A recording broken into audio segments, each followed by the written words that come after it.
Hello friends, welcome back to my YouTube channel. आज ही मैंने अपना एक यूट्यूब का चैनल क्रिएट किया है, जिस पर मैं अपनी तरफ से कोशिश करूंगा कि आप सभी लोगों को free of cost UP TET का पूरा सिलेबस दे सकूं। आप लोग बस अपना सहयोग बनाए रखिए। और आज हम हिंदी की पहली क्लास यानी कि हिंदी भाषा कहाँ से आई, कैसे कैसे उसकी उत्पत्ति किस प्रकार हुई है, इसके बारे में थोड़ा सा हम जानकारी प्राप्त करते हैं। जैसे भाषा शब्द भाष धातु से बना है। भाषा व्यक्तवाची अर्थ यानी व्यक्तवाणी, यानी भाषा का क्या है, व्यक्तवाणी। जब हम किसी को अपनी वाणी एक दूसरे से जब हम बात करते हैं तो एक दूसरे को हम जैसे कम्युनिकेट करते हैं, यानी एक दूसरे को जानने की कोशिश करते हैं, उसके सामने वाला क्या बोल रहा है, तो उसे हम एक भाषा के ही द्वारा एक दूसरे से रिलेट कर पाते हैं। भाषा की कुछ विशेषताएं हैं। भाषा सामाजिक संपत्ति है। सामाजिक संपत्ति से मीन्स आप समझिए कि जैसे हम यूपी में रहते हैं तो यहाँ की अलग भाषा है, नेपाली अलग है, कुमायूनी अलग है, हरियाणा में अलग बोली बोली जाती है, राजस्थान में अलग बोली जाती है। इसलिए भाषा सामाजिक संपत्ति है। भाषा अनुकरण द्वारा सीखी जाती है। भाषा को ये नहीं है कि कोई आया भाई और एकदम स्टार्ट। भाषा को धीरे धीरे उसका अनुकरण करके यानी उसको सीख कर हम सीख सकते हैं। भाषा अर्जित संपत्ति है। भाषा परिवर्तनशील है। जैसा कि मैंने अभी आपको बताया था कि कहीं आप बाहर की तरफ निकलेंगे, हर जगह की बोली भाषा अलग अलग प्रकार की होती है। भाषा भाव संप्रेषण का माध्यम है। भाषा प्रवाहमान, सहज एवं नैसर्गिक होती है। भाषा जटिलता से सरलता की ओर और संवेगात्मकता से वियोगात्मकता की ओर उन्मुख करती है। यानी कि भाषा हमें जटिलता से सरलता की ओर, यानी कि हम अगर किसी को अपनी बात कहना चाहते हैं तो हमें उस पर्टिकुलर एरिया की अगर हमें भाषा आती है तो हम उसको बड़ी सरलता से उसको सामने वाले के सामने हम अपनी भाषा को स्पष्ट कर सकते हैं। भारतीय आर्य भाषा ये दो भागों में बटी हुई है। प्राचीन भारतीय आर्य भाषा काल और मध्यकालीन भारतीय आर्य भाषा काल। अभी हम प्राचीन भारतीय आर्य भाषा काल देखते हैं, जो 1500 ईस्वी से 500 ईस्वी पूर्व तक चला। प्राचीन भारतीय आर्य भाषा काल को भी दो भागों में बांटा गया है। एक वैदिक संस्कृत, दूसरा लौकिक संस्कृत। वैदिक संस्कृत 500 ईस्वी पूर्व से 1000 ईस्वी पूर्व तक चला, जिसमें वेद, उपनिषद, ब्राह्मण ग्रंथ इत्यादि लिखे गए। इसी प्रकार लौकिक संस्कृत 1000 ईस्वी पूर्व से 500 ईस्वी पूर्व तक। इसमें लौकिक संस्कृत का पहला ग्रंथ अगर कहें तो वो रामायण है, और रामायण महर्षि वाल्मीकि के द्वारा रचित है। इसी प्रकार अष्टाध्यायी महर्षि पाणिनि द्वारा लिखी हुई है। महाभारत महर्षि वेदव्यास द्वारा लिखी गई है।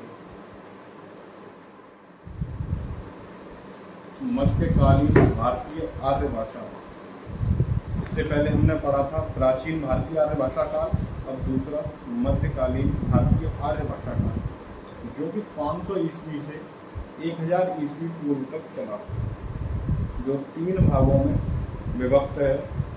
पाली, प्राकृत और अपभ्रंश। पाली 500 ईस्वी पूर्व से 1 ईस्वी पूर्व तक चला, जो कि बौद्ध धर्म की भाषा है। इसका ग्रंथ है त्रिपिटक।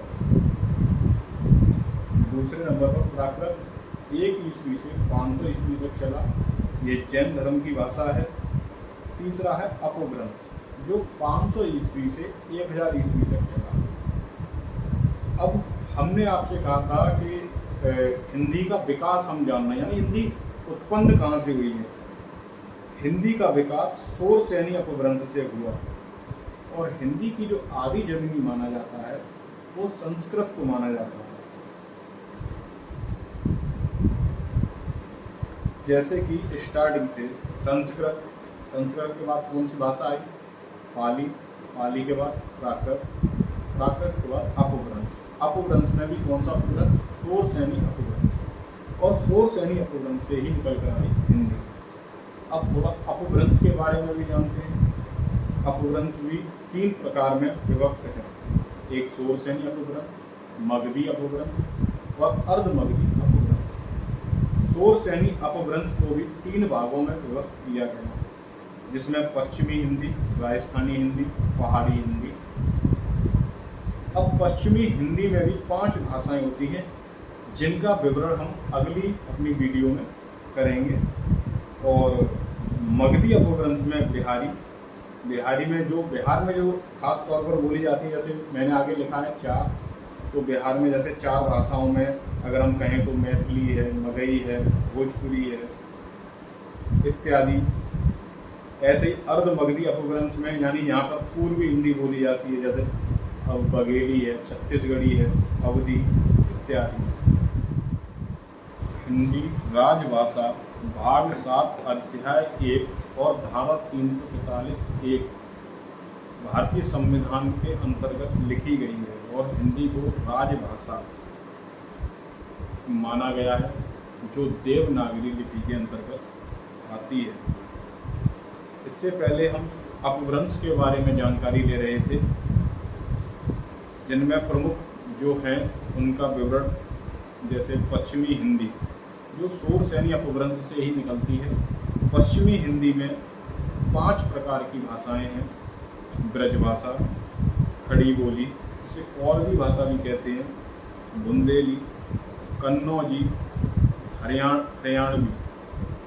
हरियाणवी को बांगुर भी कहते हैं। दूसरा शोरसेनी अपभ्रंश से ही राजस्थानी हिंदी, जिसमें 4 भाषाएं हैं, मेवाती, मालवी, मारवाड़ी, जयपुरी। और शोरसेनी अपभ्रंश का अंतिम पहाड़ी हिंदी। पहाड़ी हिंदी में आपकी नेपाली, कुमाऊनी, गढ़वाली। दूसरा मगधी अपभ्रंश। मगधी अपभ्रंश में बिहारी हिंदी बोली जाती है। बिहार में प्रचलित भाषाएं मैथिली, मगही, भोजपुरी। और अर्धमगधी अपभ्रंश में पूर्वी हिंदी, जिसमें अवधी, बघेली और छत्तीसगढ़ी भाषाएं बोली जाती हैं। भारत में 10 हिंदी भाषी प्रदेश हैं, यानी हमारे भारत में सिर्फ 10 ऐसे राज्य हैं जहां पर हिंदी भाषा बोली जाती है, जिनमें उत्तर प्रदेश, उत्तराखंड, राजस्थान, हरियाणा, दिल्ली, हिमाचल प्रदेश, बिहार, छत्तीसगढ़, झारखंड इत्यादि में हिंदी भाषा बोली जाती है। हिंदी को राजभाषा बोला जाता है।